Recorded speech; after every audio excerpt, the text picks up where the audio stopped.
una morbimortalidad importante, como por sus ingresos hospitalarios y sus gastos. Para el año 2017, los ingresos por cetoacidosis diabética representaban aproximadamente 220.340 admisiones en hospitales en Estados Unidos. Y un artículo de doctor que revisé mencionaba que incluso mantener en Estados Unidos, mantener un paciente con cetoacidosis diabética ingresado costaba de 31.000 a 50.000 dólares su hospitalización. Alrededor de 2/3 de las personas que se ingresan por un estado de cetoacidosis diabética conocen su diagnóstico como diabetes tipo 1 y únicamente 1/3 de ellos lo desconoce. A diferencia de los pacientes con estado hiperosmolar, que pues el 90% ya saben que son diabéticos tipo 2 y pues sabemos que van a ser, que se presenta generalmente en aquellos pacientes ancianos que tienen mayores comorbilidades, son aquellos pacientes que tienen un déficit, una alteración una alteración que les condicione a tener poco acceso a una ingesta oral adecuada.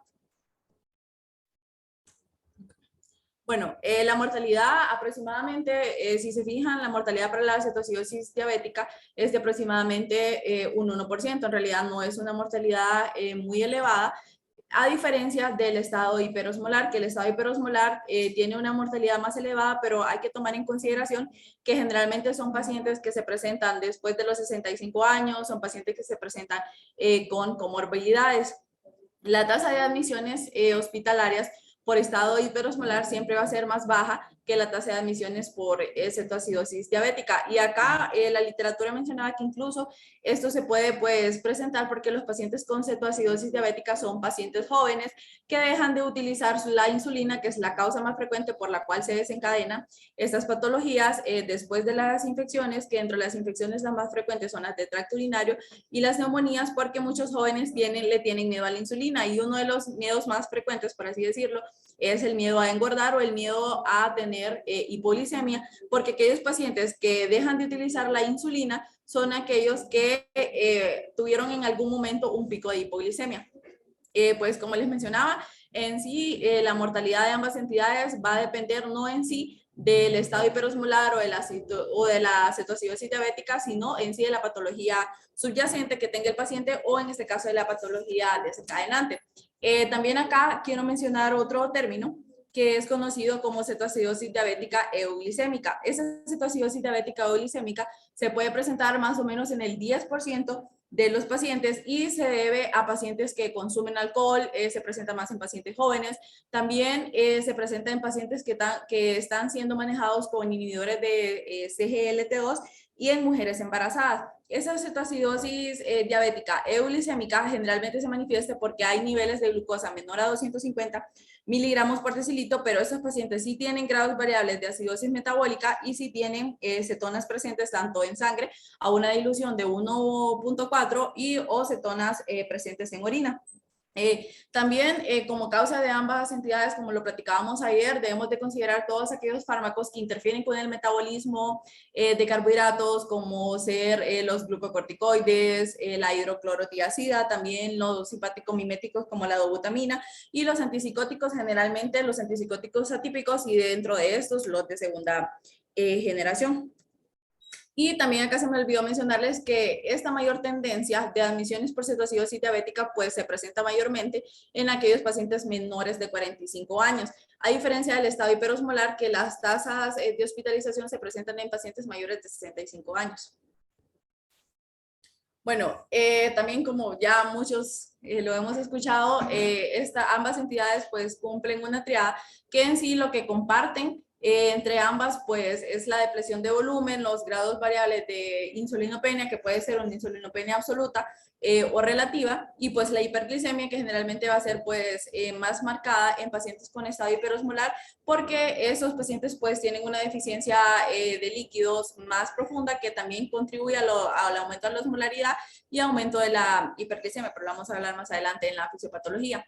Entonces, dentro de la cetoacidosis diabética, pues esos pacientes tienen hiperglicemia, tienen acidosis metabólica y aumento de las cetonas, y los pacientes con estado hiperosmolar clásicamente pues tienen niveles de glicemia mayores a 600 miligramos por decilitro, hiperosmolaridad, ¿verdad? Que esto va a ser lo que en realidad va a definir un estado hiperosmolar, ese aumento en la osmolaridad plasmática, y la deshidratación severa, que ese aumento en la osmolaridad plasmática de estos pacientes pues aparte de relacionarse con la depresión de volumen, también se relaciona con muchos cambios como el cambio del estado mental e incluso puede inducir la mortalidad en estos pacientes. Los que les mencionaba que aproximadamente un 30% de los pacientes pues van a compartir ambas características de la enfermedad, y uno de cada 4 pacientes presentará ambas condiciones al momento de presentar esta crisis hiperglicémica. Incluso hay pacientes, dentro de esa estadística hay pacientes que debutan con un estado mixto y se diagnostican al final, al momento de su egreso, como una diabetes mellitus tipo 2. Bueno, pues aquí un pequeño y básico esquema. Como les mencionaba, ¿verdad? Lo que comparten entre ellas pues es la hiperglucemia y la insulinopenia, que puede ser absoluta o relativa, y clínicamente pues se van a diferenciar en la gravedad de la deshidratación, que como sabemos es más profunda en el estado hiperosmolar porque puede ir tener una pérdida de líquidos de aproximadamente 9 litros, a diferencia de la cetoacidosis diabética, que puede ser aproximadamente de 6 litros, y pues la acidosis metabólica, que no significa que no se puede presentar en pacientes con estado hiperosmolar, porque va a depender también de las otras patologías subyacentes, pero es clásicamente de la cetoacidosis diabética. Bueno, aquí sí, para ya entrar en la fisiopatología, pues generalmente estas complicaciones, en el caso de la cetoacidosis diabética, pues terminan siendo estados de descomposición. ¿De descomposición por qué? Porque sabemos que se van a degradar las reservas de glucógeno, que a la vez van a aumentar así los niveles de glucosa en sangre, va a haber una hidrólisis de triglicéridos, y también a nivel muscular se puede producir un movimiento de aminoácidos, específicamente 2 que son de importancia para la producción de cuerpos cetónicos, como ser la alanina y la glutamina, porque estos también inducen la cetogénesis y pueden inducir la gluconeogénesis. La cetoacidosis diabética, pues, generalmente tiene un periodo de instauración mucho más rápido, que puede rondar menos de 24 horas, a diferencia del estado hiperosmolar, que generalmente evoluciona en días o incluso en semanas. Y ambas entidades sí pueden evolucionar con pérdida de peso, con polidipsia, poliuria, como lo menciona clásicamente la literatura. Incluso esta se puede mantener hasta semanas de la poliuria, la polidipsia y la polifagia se puede mantener hasta semanas después que los pacientes son egresados. Bueno, entonces en el caso de la cetoacidosis diabética va a haber un déficit absoluto de insulina, que va a inducir la lipólisis. Esta lipólisis va a inducir un aumento de los ácidos grasos libres, los cuales a la vez no van a poder ser como filtrados adecuadamente, depurados, perdón, adecuadamente por el hígado, y todo esto va a producir un aumento de la cetogénesis y así una aumento de las cetonas, y todo esto sumado pues a disminución de la utilización de glucosa en los tejidos periféricos. En cuanto a las hormonas reguladoras, sabemos que juegan un papel muy importante, como ser el mismo glucagón, el mismo cortisol, la adrenalina, porque estas a su vez van a disminuir la síntesis de las proteínas y van a aumentar la proteólisis o la degradación de las mismas, lo que va a influir en un aumento en la gluconeogénesis y la glucogenólisis. Sumado a esto, a la hiperglicemia, también va a haber una producción de cuerpos cetónicos, y una vez pues tengamos una hiperglicemia, sabemos que esos pacientes se van a deshidratar en sí, porque van a comenzar a presentar una diuresis osmótica, que esa diuresis osmótica es en lo que sí va a causar la depresión de volumen, y es lo que va a causar los trastornos a la vez hidroelectrolíticos en los pacientes, porque en el caso de que se presente como una hiponatremia, la glucosa se va a volver osmóticamente efectiva, entonces va a sacar el líquido del espacio intracelular al espacio extracelular, y así pues va a causar una pérdida tanto de electrolitos, y también puede causar alteraciones en la función renal. Y el déficit relativo de insulina, como se presenta mayormente en los pacientes con cetoacidosis, con estado hiperosmolar. En el estado hiperosmolar también es importante mencionar que hay sí es más acentuada por así la respuesta al aumento de las hormonas contrarreguladoras, a diferencia de la cetoacidosis diabética. Una Pues, pregunta, a ver, ¿por qué en un paciente que se le hace una pancreatectomía, cuál es el mecanismo por el cual no se produce una cetoacidosis diabética, si es que hay una deficiencia absoluta? pues porque va a depender de la reserva de insulina. Por eso, si le hacen una pancreatectomía,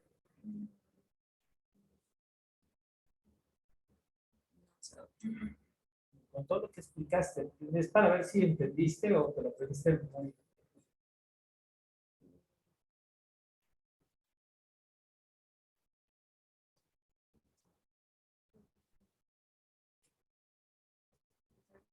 La regulación de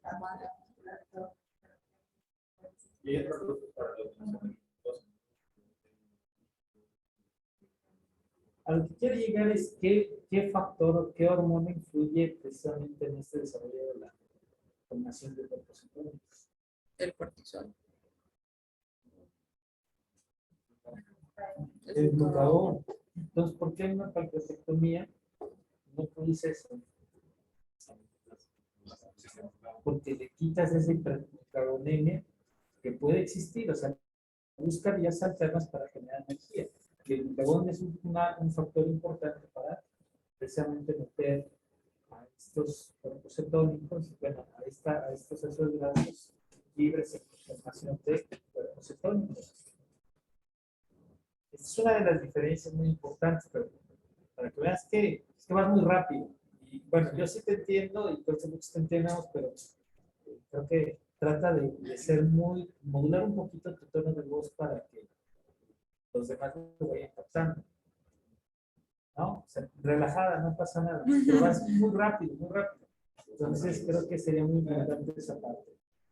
¿Vas a hablar de qué estudios tienen que hacer para la evaluación de un paciente que lleva con cetoacidosis? Sí, sí, ahorita más adelante sí está. Entonces, ese punto es importante, el papel que tiene el glucagón en este proceso de la formación de cuerpos cetónicos. No se les olvide.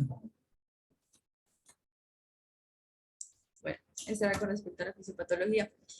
En cuanto a las alteraciones hormonales que se presentan en ambos estados que van a generar hiperglicemia por alteración de la utilización de la glucosa en los tejidos periféricos, aumento de la gluconeogénesis hepática y renal y aumento de la glucogenólisis, lo que estamos hablando con anterioridad. También pues a estos estados se van a considerar como estados protrombóticos porque hay un aumento en las citrocinas proinflamatorias y también hay un aumento en el PCR, que estos pues van a ir cediendo a medida se vaya corrigiendo la hiperglicemia y más que todo la hiperglicemia. Bueno, como les mencionaba anteriormente, la deficiencia de la insulina en la cetoacidosis diabética va a ser más grave que en el estado hiperosmolar porque es una deficiencia pues prácticamente absoluta, a diferencia del estado hiperosmolar que es una deficiencia relativa de la insulina. Y bueno, todo esto sumado a que pues una se presenta en pacientes con diabetes tipo 1 y la otra generalmente en pacientes con diabetes tipo 2. El aumento en los niveles y la actividad del glucagón también va a ser menor en el estado hiperosmolar, también la menor respuesta de las hormonas contrarreguladoras y así genera una menor disminución de la relación insulina-glucagón y hay un menor estímulo para la cetogénesis. Pues ahí te vuelvo a decir, ¿no? El glucagón tiene un papel importante en este desarrollo de la cetoacidosis diabética, ¿no? Porque sí, bueno, las crisis hiperglicémicas pues son estados proinflamatorios que conducen a la generación de especies reactivas de oxígeno y a un estrés oxidativo y estos factores proinflamatorios pues después de la normalización de la glicemia pueden volver a normalizarse en las primeras 24 horas. Bueno, ya eso era como una introducción un poco general porque en realidad pues ya sabemos que van a compartir una fisiopatología muy similar. Y ahorita sí vamos a hablar un poco más a detalle de la cetoacidosis diabética.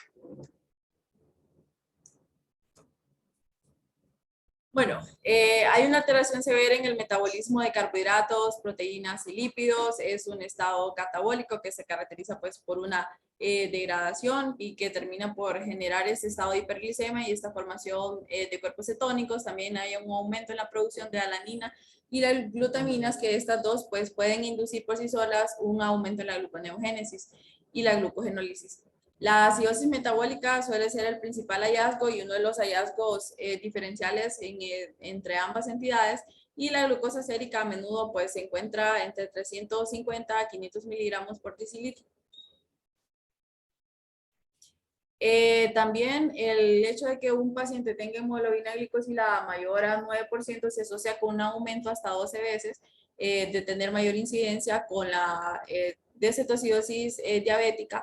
Y los pacientes, se ha visto que hasta ahorita con el desarrollo de la pandemia, los pacientes que son COVID positivo y desarrollan una crisis hiperglicémica pueden tener hasta 5 veces mayor riesgo de complicarse y fallecer, tanto por complicaciones asociadas a la cetoacidosis diabética, más que por complicaciones asociadas al COVID-19. Y también, pues, el hecho de que estos pacientes tengan todas estas condiciones siempre va a aumentar, pues, la mortalidad. Y en el caso de los inhibidores de CGLT2, pues sabemos que se utilizan más que todo en aquellos pacientes con diagnóstico de diabetes mellitus tipo 2, pero sí se ha visto que se han utilizado en pacientes con diabetes mellitus tipo 1, y la incidencia de mortalidad asociada va a ser hasta el 12%, no, perdón, no de mortalidad, de presentar esta entidad va a ser hasta el 12% mayor en pacientes con diabetes mellitus tipo 2 y hasta 5 veces más en pacientes con diabetes mellitus tipo 1. Ok, se entendería en el paciente que tiene diabetes tipo 1 este riesgo, pero por ejemplo, el riesgo no fue descrito en el paciente con diabetes tipo 1, sino fue en el paciente con diabetes tipo 2, que daban inhibidores de SGLT2 y hacían una cetoacidosis glucémica. La pregunta es, ¿por qué? ¿Cuál es el mecanismo?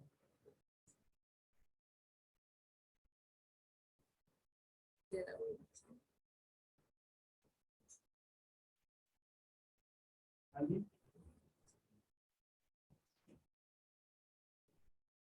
Vean, es interesante. El primero en describir esto fue el doctor De Fronzo, en donde se demostró que cuando las concentraciones de glucosa bajan por debajo de 154, empieza una secreción de glucagón. Entonces, de ahí se ha visto que estos fármacos no son hipoglucemiantes, no son antidiabéticos, porque son inteligentes, un mecanismo de protección que van haciendo para que no haya esta hipoglucemia, sino que regule las concentraciones de glucosa en el paciente. En un inicio, cuando se aumentó este dato, había la incógnita en relación a que si esto podía descontrolar a los pacientes con diabetes tipo 2, porque en teoría uno de los defectos que existe es la hiperglucagonemia. Sin embargo, esto nada más se presentaba cuando bajaba por debajo de 154. Entonces, después vino el doctor Ferranini y lo que hace es precisamente replicar este punto, pero se sacan estos beneficios como un posible jugador dentro de la falla cardíaca, que es otro tema muy interesante y que vemos que no se ve precisamente con los GLP-1. Pero pareciera que el glucagón podría también tener una participación ahí en esa regulación de la falla cardíaca. Ahora, el hecho de incrementar esa hiperglucagonemia no necesitan hacer, por eso les comentaba cuál es el factor que puede influir, y es el glutagón. El glutagón es el que me va a favorecer la formación de cuerpos cetónicos, que tiene cosas buenas, porque incluso en los pacientes con diabetes tipo 2 se ha visto que puede haber un mayor aporte de energía a partir de los cuerpos cetónicos como una fuente alterna de energía para el corazón, ¿no? Entonces, eso es importante, ese sería el mecanismo, ¿sí? Eso lo Es nada más, como tú ves, ya niveles de glucosa, pero esto hace que se active la producción de glucagón, pues esto es el que se encarga de producir la glucosa. Entonces, de alguna manera ahí el cotransportador, si vamos un poquito más, uno que juega un papel importante es el SGLT1, que puede también expresarse a nivel del páncreas, ¿sí? Entonces, recordemos que no son tan selectivos. De hecho, los SGLT2 pueden ser selectivos y no selectivos, y podríamos hablar que la selectividad es mucho mayor con empaglifosina, lo cual le lleva a sacrificar eficacia, y el menos selectivo de los que tenemos aquí en el mercado en México sería canaglifosina, que explicaría una mayor eficacia en la reducción de hemoglobina glucosilada. Obviamente, estas son comparaciones a partir de estudios indirectos, ¿no? Pero bueno, es importante ahí mencionar. Pero siempre va a ser en cuanto a los niveles de glucosa disminuyen por debajo de 150. Ajá. Entonces, en teoría, el riesgo de una cetoacidosis sería diferente de los diferentes fármacos niveles de SGLT2. O sea, uno tendría más riesgo de... Se decía que los no selectivos pudieran tener una mayor riesgo, pero la realidad es que creo que aquí, cuando uno revisa los primeros reportes fueron con 12 casos, eran pacientes que habían tenido un traumatismo, que habían tenido obviamente una reducción de la dosis de insulina. Entonces, esta combinación de una deficiencia importante de insulina junto con la hiperglucagonemia es lo que puede generar la cetoacidosis diabética. Obviamente, habrá pacientes en estos casos que es euglucémica, incluso con concentraciones de 200 puede hacer esta condición del cuarto bueno, de cetoacidosis. La realidad es que creo que, y es algo que hemos visto con cardiología, cuando dicen, sin importar la hemoglobina glicada, hay que darle un inhibidor de SGLT2, espérame. El problema es que tampoco es así, porque en el mejor de los casos, el estudio fase 3 que tiene más hemoglobina glicada para que fueran incluidos fueron con 12%. Y pues aquí llegan con 16 de hemoglobina glicada y le quieren soltar esto, aguántalo, ¿no? Tampoco es tan seguro. Tenemos que trabajar en equipo y decir, este paciente requiere de insulina y le puedes dar el inhibidor de SGLT2, ¿no? Es que lo estaban dando así, o sea, lo soltaban. Al inicio hasta cada 12 horas vimos prescripciones por cardiología, ¿eh?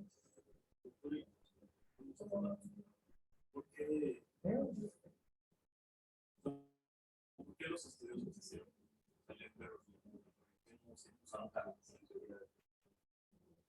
Bueno, cada estudio, cada farmacéutica dice, voy a hacer mi estudio de desenlace. Efectivamente, lo único que no tiene un estudio de falla cardíaca es canaglifosina, pero porque Janssen decidió ya convertir. ¿Sí? Y se está agarrando análisis post-hoc y hacerlo como efecto de clase. ¿Qué digo? No me queda duda que es un efecto de clase. Sí. Por favor, Susana, ahí tienes que poner quién dice que se asocia la hemoglobina glicada con una incidencia de osteoporosis. ¿Quién dice que se aumenta la hemoglobina? Si no, queda como que no es tu afirmación. Es un la bibliografía. Bueno, en cuanto al desarrollo de la acidosis metabólica, pues esta va a ser causada únicamente por la producción y la acumulación de ácidos. Específicamente, bueno, sabemos que puede haber producción de acetoato, cetona y beta acetona. Pero el que nosotros generalmente vamos a tomar en cuenta y vamos a medir, o sea, por decirlo así, el más específico es el beta hidroxibutirato. Casi todos los pacientes con cetoacidosis diabética que tienen una función relativamente intacta desarrollarán un grado de acidosis metabólica hiperclorémica. También, pues, en un paciente con enfermedad renal, el diagnóstico de una cetoacidosis diabética, mencionado en el artículo que revisé, va a representar un reto, pues, porque estos pacientes van a tener usualmente una acidosis metabólica que puede ser crónica. Y aquí lo que va a marcar la diferencia, pues, es medir la cetonemia que pueden tener estos pacientes.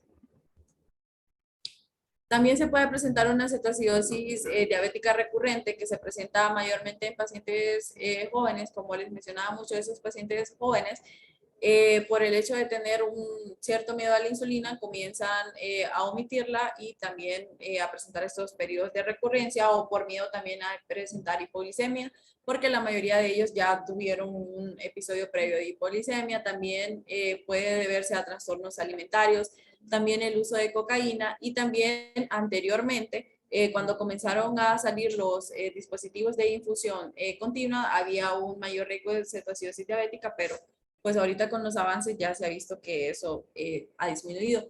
Lo que les mencionaba, que aproximadamente un 50%, bueno, no un 50%, sino que hay una proporción importante de pacientes que van a tener diabetes mellitus tipo 2 y que desarrollan una cetoacidosis diabética. De este porcentaje de pacientes que lo tienen, el 50% pues se ha visto que son de descendencia afroamericana o hispanos y que generalmente lo que se ha estudiado hasta el momento es que esto se puede deber a que hay una falla aguda de las células beta pancreáticas. Al haber de esta falla aguda de las células beta pancreáticas, que es de causa desconocida, también también se puede presentar porque puede haber una glucotoxicidad, lipotoxicidad o lo más importante que podría ser la predisposición genética, y usualmente pues estos pacientes, aparte de ser hispanos y afroamericanos, van a ser obesos, van a tener una historia familiar importante y van a tener una reserva de insulina pues ineficiente. De ahí, ¿cuál es la causa más frecuente? De la cirrosis diabética recurrente, la omisión de insulina. Esta es una de las causas más frecuentes y lo vemos generalmente. Ya habíamos comentado que el pico de la diabetes tipo 1 está en la adolescencia, ¿no? Ahí vamos a agarrar la adolescencia. Pero es muy difícil a veces para los niños. Nosotros hacíamos un campamento donde realmente cómo viven la diabetes los niños, que mueve el corazón, bien cañón, ¿eh? O sea, hay una sesión que hacíamos con psicología y cuentan ellos desde la situación de no poder consumir dulces, como cualquier otro niño, ¿no? Entonces, esto les mueve y te das cuenta que el dulce juega un papel importante en la cuestión de comportamiento y psicológica, y esto está por expertos bien descrito. A lo que quiero llegar es que caen en depresión, es una etapa difícil la adolescencia, pero vivirla con este contexto, es muy frecuente que el paciente deje de ponerse la dosis de insulina, está cansado de tantos piquetes, ¿no? Tener que hacer, idealmente, fíjense, lo ideal en un paciente con diabetes sería hacer 4 piquetes de insulina. Más aparte, tendríamos que hacer por lo menos 6 piquetes hasta 12 piquetes para los automonitoreos.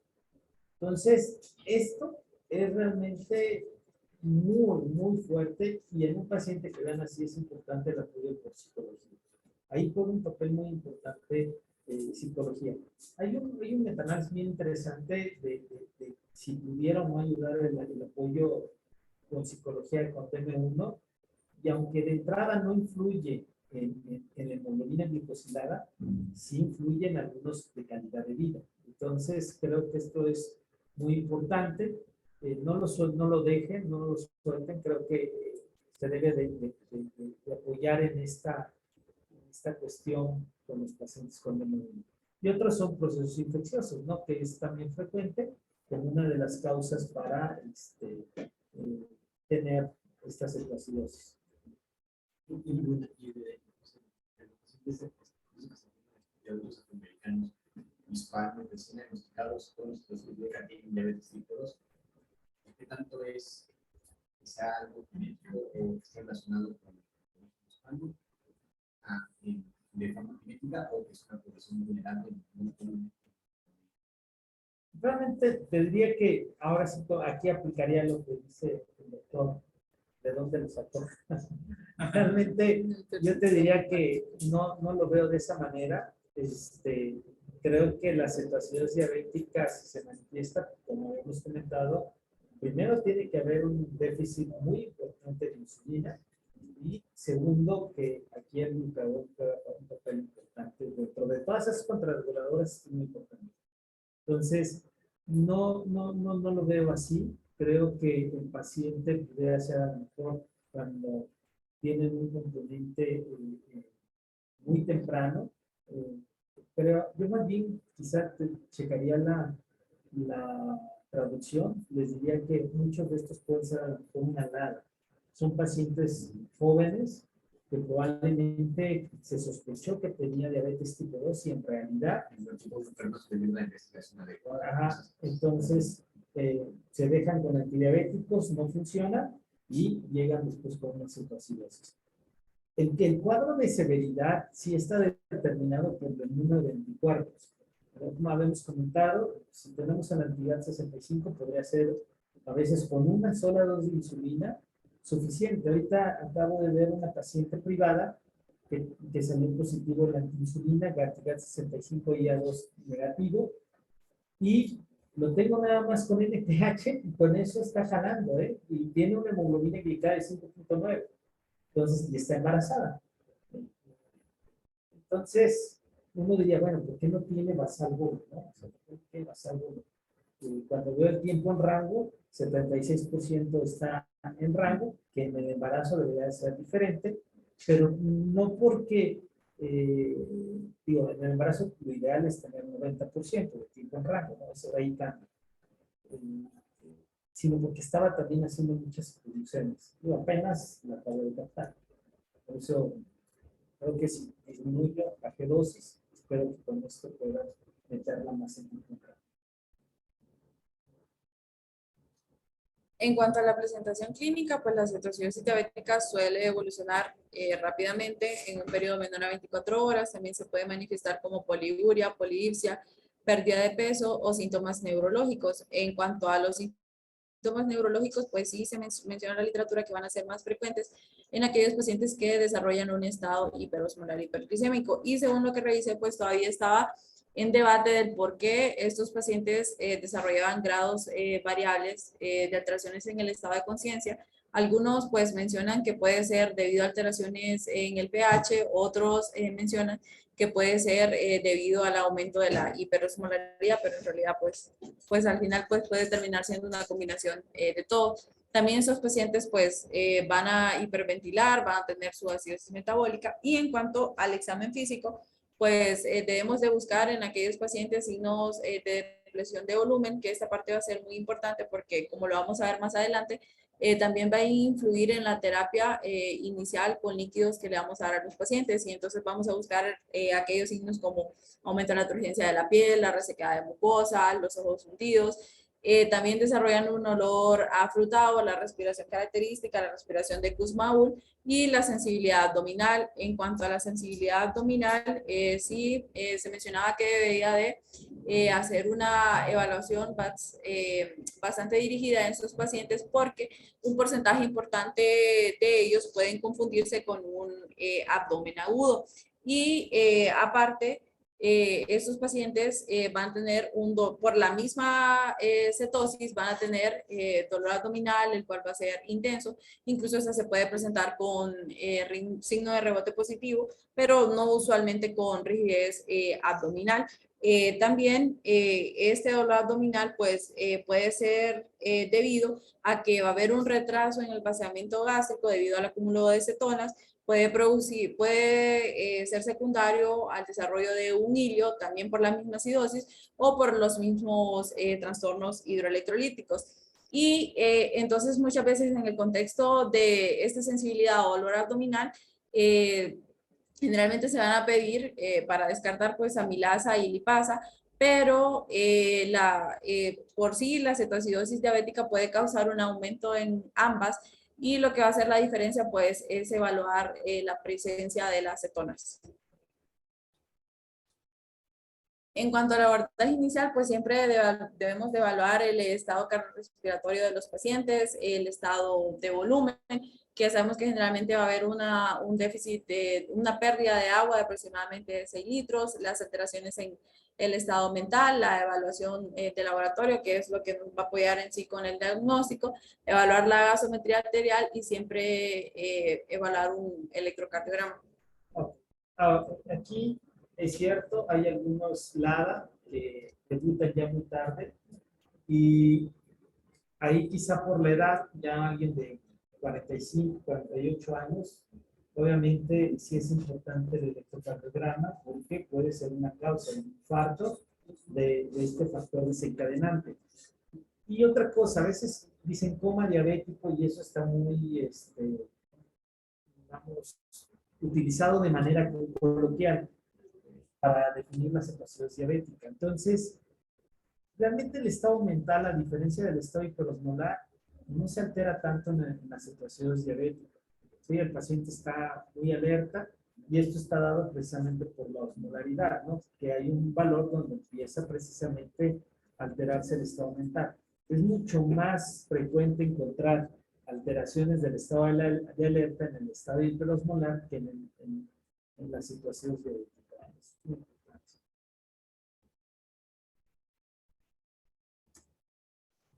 Bueno, y en este cuadrito pues simplifica, bueno, son los criterios que se utilizan para diagnosticar la cetoacidosis diabética y a la vez clasificarla con una leve, moderada, severa. Pues lo más importante siempre dentro de la evaluación inicial, como les mencioné, va a ser la valoración de una gasometría arterial, para valorar el bicarbonato, también los niveles de cetona en orinas, los niveles de cetona en sangre y la osmolaridad efectiva, el anion gap y el estado mental. En el caso de la cetoacidosis diabética leve, pues iba a haber una elevación de la glucosa, pues en 2, mayor a 250 miligramos por decilitro. El pH arterial generalmente tiende a rondar entre los 7.25 a los 7.30, el bicarbonato entre 15 y 18, las cetonas en orinas positivas, igual las cetonas en sangre positivas a una dilución 1,4 y la osmolaridad pues puede ser variable, no a diferencia del estado hiperosmolar que sí ya sabemos que va a haber, incluso se pueden alcanzar osmolaridades mayor a 320. El anion gap generalmente va a estar mayor a 10 y todavía la alteración, no va a haber una alteración en sí del estado mental, el paciente generalmente va a estar alerta. En aquellos casos de cetoacidosis diabética moderada, pues el pH va a estar entre 7 o menor a 7.24, el bicarbonato entre 15 y 10, y las cetonas en orina, igual que en sangre, van a estar positivas, la osmolaridad pues va a estar variable, el anion gap ya va mayor a 12 y pues aquí van a haber alteraciones variables del estado de conciencia, del estado de alerta.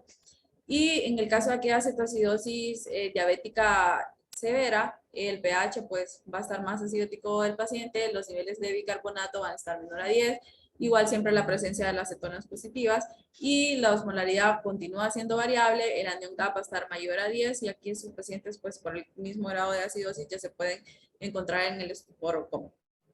En el estado hiperosmolar hiperglicémico, pues los niveles de glicemia generalmente se pueden encontrar mayores a 600 miligramos por decilitro, el pH arterial va a estar mayor a 7.3, el bicarbonato mayor a 8, y pues sí se puede presentar la cetosis tanto en orina como en sangre. La osmolaridad va a estar mayor a 320, van a tener el anion gap, pues va a estar en valores variables, y porque no es lo habitual que desarrollen una acidosis metabólica y el estado mental, pues los pacientes pueden estar en estupor y coma, como lo mencionaba el doctor, que la alteración en el estado de conciencia va a ser más acentuada en el estado hiperosmolar y esto va a depender de la osmolaridad plasmática.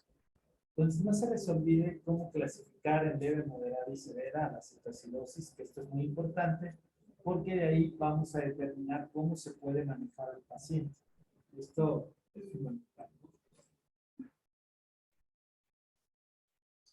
Más del 30% de los pacientes pues ya tienen características tanto de cetoacidosis diabética como de estado hiperosmolar y aproximadamente uno de cuatro de estos pacientes tendrán ambas condiciones al momento de presentarse la hiperglicemia y siempre pues considerar que en sí lo que nosotros vamos a medir son los niveles de beta hidroxibutirato, que esos pueden estar mayor a 3.8 miliosmol por litro y estos son los más sensibles para ayudar a evaluar el grado de cetosis en estos pacientes. Vida real, el problema que tenemos es que el beta hidroxibutirato, incluso en un hospital privado, no es que lo tengas disponible. Antes, hace mucho tiempo, nada más ponía como criterio a este cuerpo, uno de los cuerpos cetónicos o a las situaciones en sangre, pero ya ahorita puede ser valorado con esta cuestión de cetonas en orina. Entonces, creo que esto permitió tener una mayor facilidad. Incluso, no sé por qué ha tardado tanto la ADE en hacer esos cambios, pero si para poder nosotros en el manejo del paciente con diabetes prescribir ejercicio, que es muy importante, ¿qué consideración harías tú en un paciente con diabetes tipo 1 que te dice, puedo hacer ejercicio? ¿La glucosa sería una cuestión? Ok, pero pensando en glucosa alta,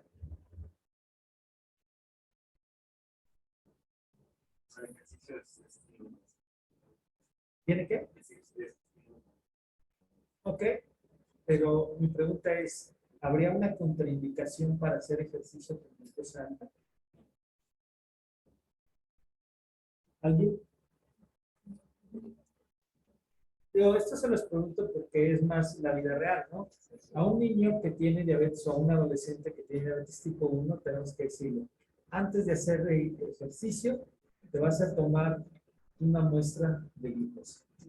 Ahora, si sale arriba de 250, ¿cuál es la indicación que tiene que hacer? Tendrá que medirse cetonas en orina. Entonces, si están cetonas en la orina, entonces te aplicas, te corriges tu glucosa, no haces ejercicio y te mides la glucosa entre 15 a 30 minutos y volvemos a medir. Si sigue estando arriba de 250, se repite la estrategia y medimos cetonas. Pues luego, no sé por qué tardaron tantos años si ya era una indicación para normar algunas conductas. Efectivamente, si alguien tiene cetonas en orina, sería la contraindicación para realizar ejercicio, porque puedes favorecer estos eventos de cetosis. No sería la diferencia entre las Claro, sí, si tú te regresas a los criterios anteriores, ahí podrás ver cómo ya ponen cetonas en orina, pero antes no la ponían, eran muy cerrados. Necesitabas el beta-hidroxibutirato, pero en la vida real, luego en un país como el nuestro, donde no tienes todos esos recursos, pues es más difícil. Incluso en Estados Unidos también, o sea, eso que te dicen que, o sea, tienes las cetonas en orina es muy práctico. Las tiras son muy baratas y permite ir tomando decisiones en los pacientes.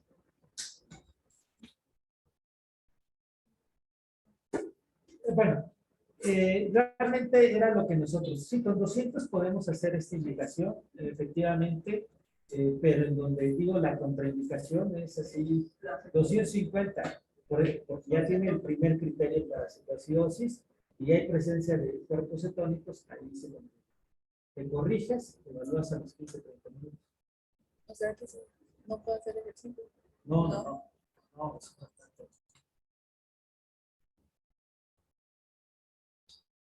Bueno, el diagnóstico diferencial pues usualmente se hace con la cetoacidosis alcohólica y la cetoacidosis inducida por el ayuno, la acidosis láctica, también el envenenamiento por metanol, etilenglicol y propilenglicol y también la encefalopatía metabólica tóxica, pero en sí pues el diagnóstico entre todos ellos va a depender de los niveles de glicemia. En el caso de la cetoacidosis alcohólica y en el caso de la cetoacidosis ayuno pues si encontramos una glicemia normal pues descartaríamos en sí el diagnóstico de cetoacidosis diabética. Bueno, también es importante, ¿verdad? Como lo menciona este pequeño diagrama, es hacer las correcciones en el paciente. Idealmente, pues vamos a corregir el estado de hidratación porque también al corregir el estado de hidratación vamos a permitir, aparte que disminuyan los niveles de glicemia de manera más efectiva, también puede ayudar a favorecer el efecto de la insulina. También debemos de corregir la acidosis metabólica, la hiperglicemia y ir corrigiendo los trastornos hidroelectrolíticos porque como la vamos a ver, pues antes de iniciar la terapia también tenemos que asegurarnos de que nuestros pacientes estén en un estado de homeostasis lo más posible. También se debe identificar la comorbilidad, pues lo más importante pues es el de las enfermedades infecciosas, en el caso de los más frecuentes la neumonía y las infecciones del tracto urinario. También había leído que, por ejemplo, en aquellos casos de pacientes que tengan diabetes mellitus tipo 2 y desarrollen una cetocidosis diabética, también generalmente se van a producir en aquellas situaciones en las que el cuerpo es sometido a situaciones de estrés excesivo.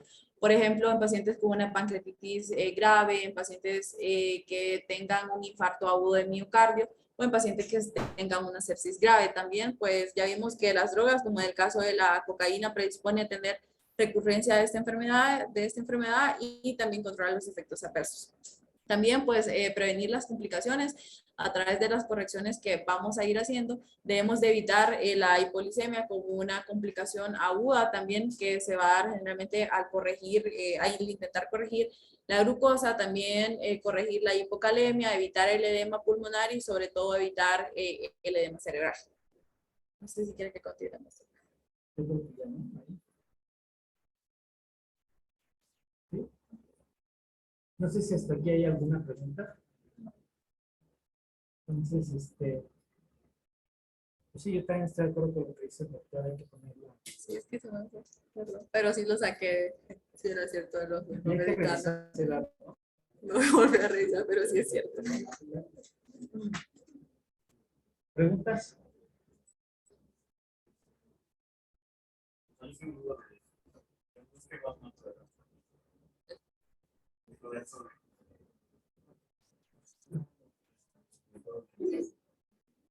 Ya un spoiler, ¿verdad? Vamos a estudiar todo lo del sol para que lo puedas conocer.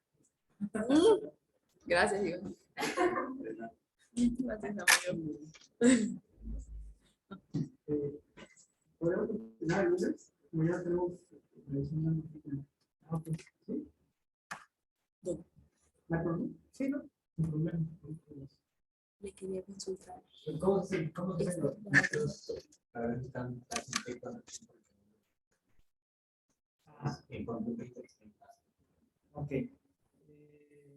En este caso, esta tecnología, el freestyle libre, te permite estar evaluando cuál es el tiempo en rango que se tiene. Entonces, tú te recomiendas que por lo menos cada 8 horas es muy importante. Cada 8 horas para tener más o menos un buen reporte del flash, sistema flash que así le llaman, ¿no? Porque no es en tiempo